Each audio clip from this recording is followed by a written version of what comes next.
Haunted House Studios presents Somnarium.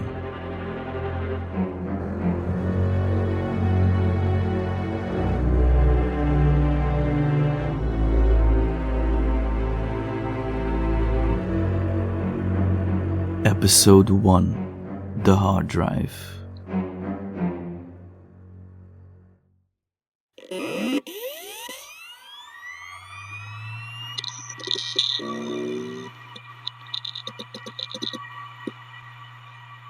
Okay, testing. 1, 2. Right, sorry. My name is Alex, but it doesn't really matter who I am. I work in IT, mostly infrastructure, storage, servers, migrations, the unglamorous stuff that keeps places running. A while back, I was on a healthcare data center decommission. Long days, lots of dusts, a lot of, yep, that's still a server, and nope, that one's dead. You pull gear out of racks, check serials, wipe what you can, and the rest goes into a bin to be destroyed. Nothing unusual, just end of day tired, you know. And then, right near the end, I noticed a loose hard drive in a pile that didn't seem to belong. No asset tag, no label, just the manufacturer's sticker and a serial number I couldn't find anywhere in the inventory we'd been given. I figured it was an oversight, you know, it happens. Someone had put a single strip of masking tape on it, and written one word in marker. Somnarium. That's it. No date, no initials, just that. I don't know why it got under my skin the way it did. It wasn't dramatic or anything, it wasn't even clever. It just felt deliberate, you know? Like it was meant to be found by whoever was curious enough to notice it. So, I took it home. I started with a bare minimum, just enough to see if it would spin up and show anything, without the system doing anything automatic. No prompts, no scan and fix, no indexing, nothing that writes back to the disk. After that, I treated it like a recovery job. Slow reads, a few passes, pulling out whatever would answer without falling apart. I kept it on the original drive the whole time, partly because I didn't trust it, and partly because I needed to hear it working. Most of it was corrupted, but a few folders came back intact, and yeah, they look like early 2000s clinical paperwork, which isn't shocking given where it came from. What kept me going was what the files were about. The name that turns up across them is Dr. Susan Renwyck. The cases revolve around sleep, dream states, and recurring nightmares. From what I've gathered from Dr. Renwyck's notes, the same details keep showing up in different places. And the notes, they don't read like someone doing admin, they read like someone quietly keeping track. So that's what this is. I'm going to go through what I can salvage, file by file, and read it out for you, because it almost feels like it wants to be read. Maybe that's just me projecting. Maybe I'm just bored. Maybe I should get a hobby that doesn't involve dead people's paperwork and a questionable hard drive. I could just upload the folders, but most of what I recovered isn't presentable. Half pages, missing headers, text that breaks mid-sentence and comes back somewhere else. You spend more time fighting the files than hearing what they're saying. If I read it out, at least you get the parts that survived, cleanly, and I can stop it from turning into a public dump of names and addresses. I will share the case files later, once I've redacted what needs redacting, but for now, this is the safest way to do it. So far, I've recovered one folder off the drive that's readable enough to work with. It looks like a patient folder, names, dates, the kind of structure you'd expect in a clinical archive. A lot of it is still corrupted, but there's enough here to piece together a rough timeline.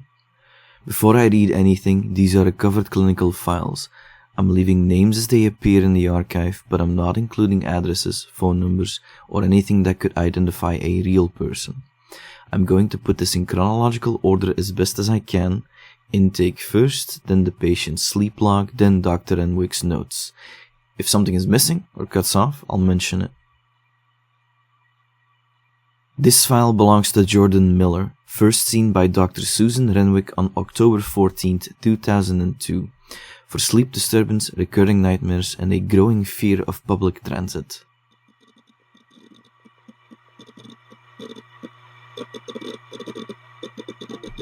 Case file of Jordan Miller, October 7th, 2002.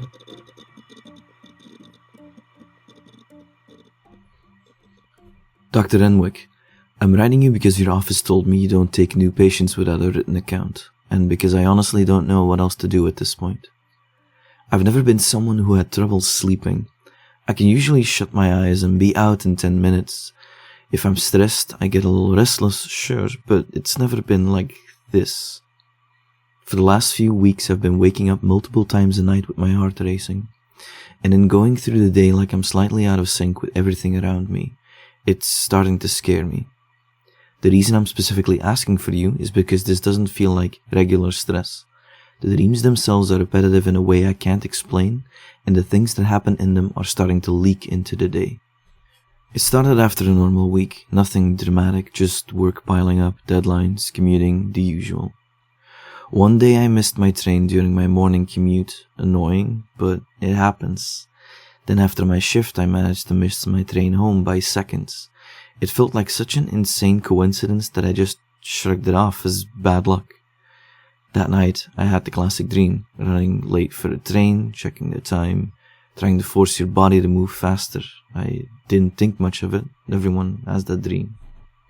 But the next night, it was the same station again. I don't mean a station, I mean the same place. Same platform, same board, same smell of metal and stale air. Except it was wrong in small ways. The ceiling was too high, the lighting didn't feel like lighting, the signs were almost readable, but every time I was about to make out what they said, the letters rearranged themselves. Like they didn't want to be read. Like they wanted to mislead you. By the third or fourth night, I stopped telling myself it was random. There's an information booth in the dream. There's always an information booth. When I ask which platform I should go to, I don't get a reply. The person inside the booth doesn't speak, they just point with his bony hand toward the furthest platform. And then there's the voice that gives me shivers just thinking about it. It isn't like an announcement on the station's broadcasting system. When the two-tone chime comes in, the hair on the back of my neck stands up. But the thing is, it's too close, like someone leaning in to whisper into my ear. The first time I heard it clearly, it said, "You're late." And I felt my entire body react to it like it had called my name. I turned around, expecting to see a person, but nobody in the crowd acknowledged it. Everyone pretended they didn't hear it, like they were trying not to bring any attention to it. After that, the dream started behaving like it was waiting for me to do something specific. I know how that sounds. I know this reads like I'm trying to tell you a story. I'm not. I'm writing it down because I'm tired of waking up shaking and then spending the entire day trying to convince myself I'm fine. What happened after night 4 is what finally made me calm. I started hearing the little two-tone chime you get before an announcement. Just a chime in places where it doesn't make sense. Once at work, once at home. I'd freeze and look up and nobody else reacted. It's been happening more often these last few days. Then it happened while I was waiting for my train. I heard the two-tone chime and it put me on edge immediately, but for a second I was relieved when there was no voice. And then I heard it, close to my ear. "Jordan, you're late." It said my name, like it knew exactly who I was. I looked around to find the source and I couldn't even tell which direction it came from. I realized I had tears running down my face and I couldn't stop them. People could see something was wrong, but they pretended not to. One guy stared very hard at an ad on the wall like it was the most interesting thing in the world. As soon as the door opened, everyone got on. After that, I started checking the time constantly. I know it's not helping. I can't stop doing it. One of my colleagues even joked, "What's wrong, Jordan? Got a train to catch?" That comment made me feel sick. There have been a few moments where I've been genuinely worried about my safety. I nodded off at my desk last week, and twice now I've gotten off early and walked the rest of the way home because I couldn't stand the idea of being on the train when that chime happened again. I'm not trying to make this sound like something it isn't. I'm just exhausted, and I'm starting to doubt my own perception. Your assistant said that while you review my request, I should start a sleep diary, as detailed as I can manage, and to include anything in my daily routine that might contribute to poor sleep. I'll keep it and bring it if you're able to see me.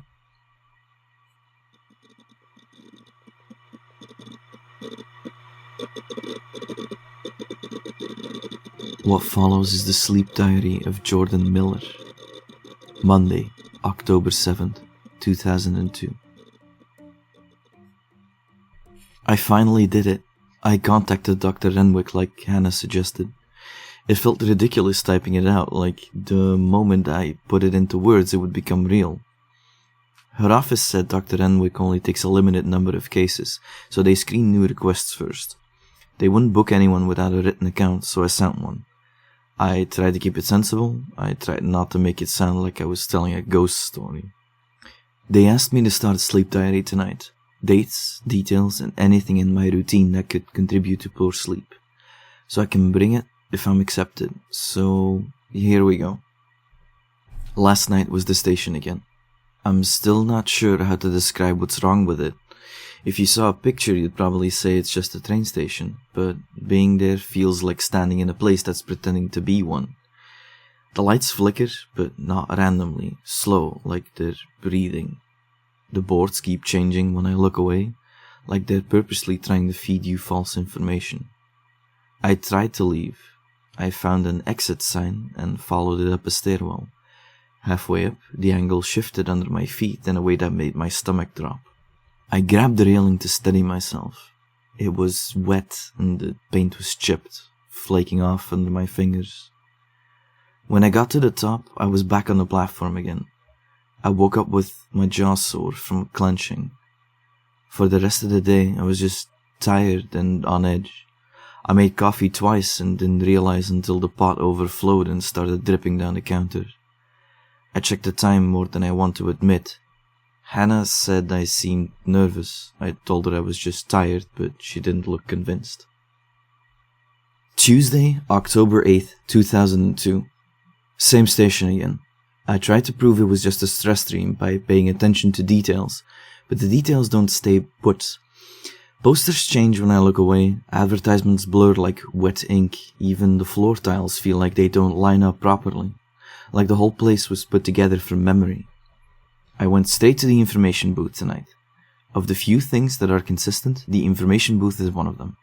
It's always there, tucked between two pillars like it's been part of the station forever. The glass is cloudy and scratched up, and there's a little slot at the bottom like you're meant to pass something through. The person inside didn't look up when I approached. I couldn't even tell if they were breathing. Their hands were resting on the counter, pale and dried out, skin pulled tight over the knuckles. When they moved, it was slow, like it took effort. I asked which platform I was supposed to be on. No reply, no expression, just that bony finger lifting and pointing down the length of the station towards the furthest platform.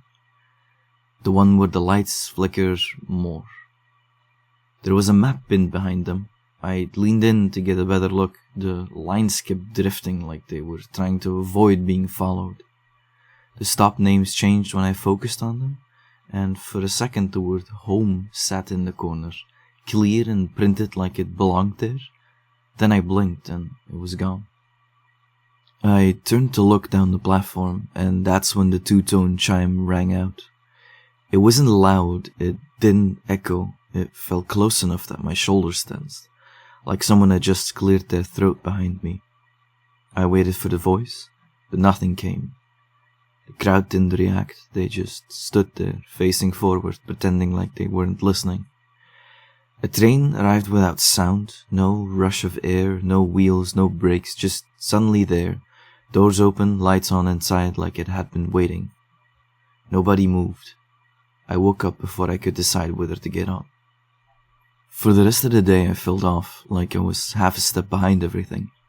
At work someone asked me a question, and I realized I'd been staring at their mouth instead of listening.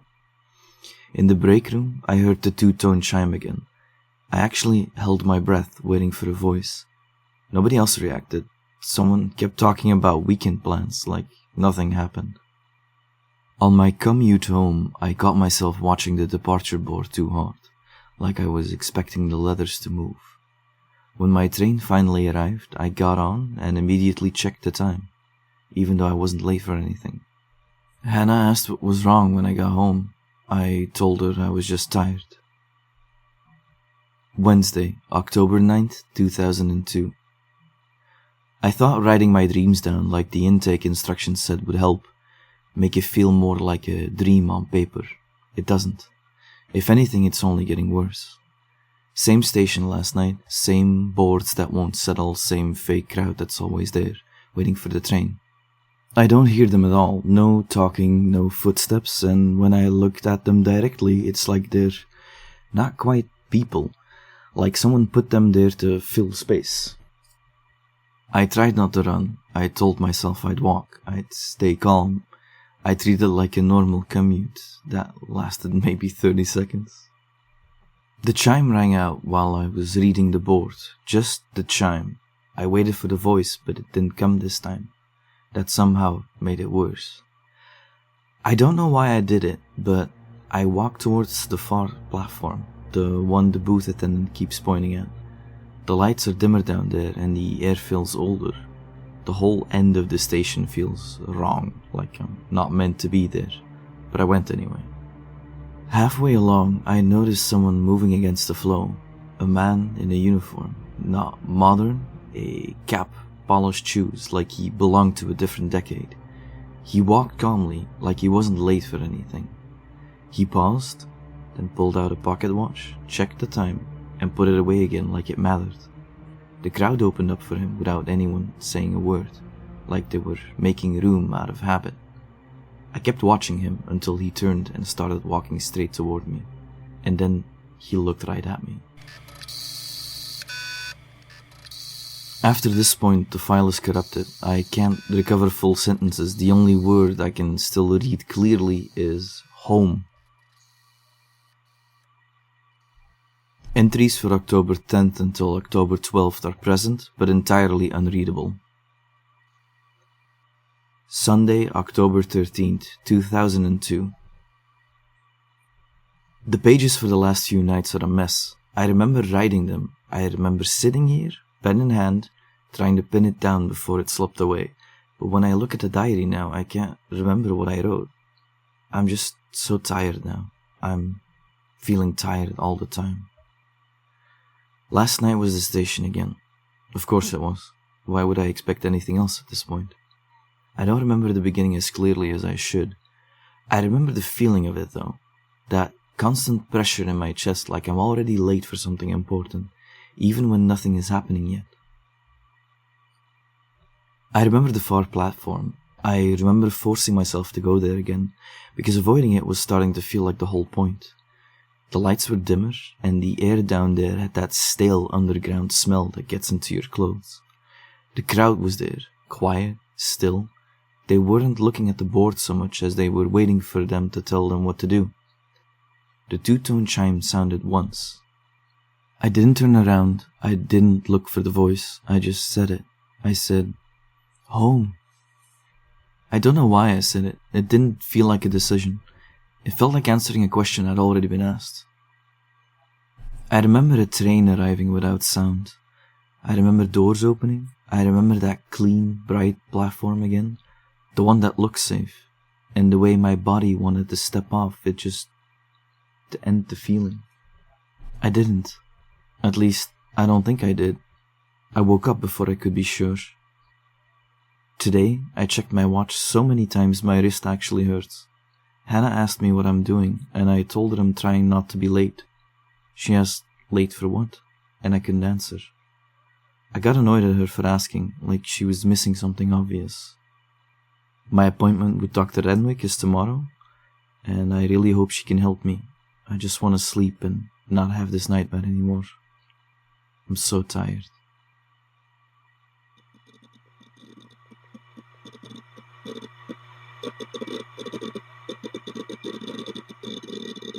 Patient record addendum for Jordan Miller. Jordan attended an initial consultation on October 14, 2002. He immediately apologized for being late, disregarding the fact that we started our consultation 5 minutes before the scheduled time. He presented as exhausted but coherent and was notably preoccupied with timing and transit, even when describing unrelated parts of his day. The written account he provided is unusually structured for an anxiety-related nightmare report. The repetition is consistent, and the patient describes the same sequence of decisions across multiple nights, with a clear increase in waking intrusions, brief auditory phenomena, compulsive time-checking, and episodes of disassociation during routine tasks. At the time of the appointment, I could not confirm whether the announcement voice represented a primary psychotic symptom, a sleep-related hallucination, or a stress response complicated by sleep deprivation.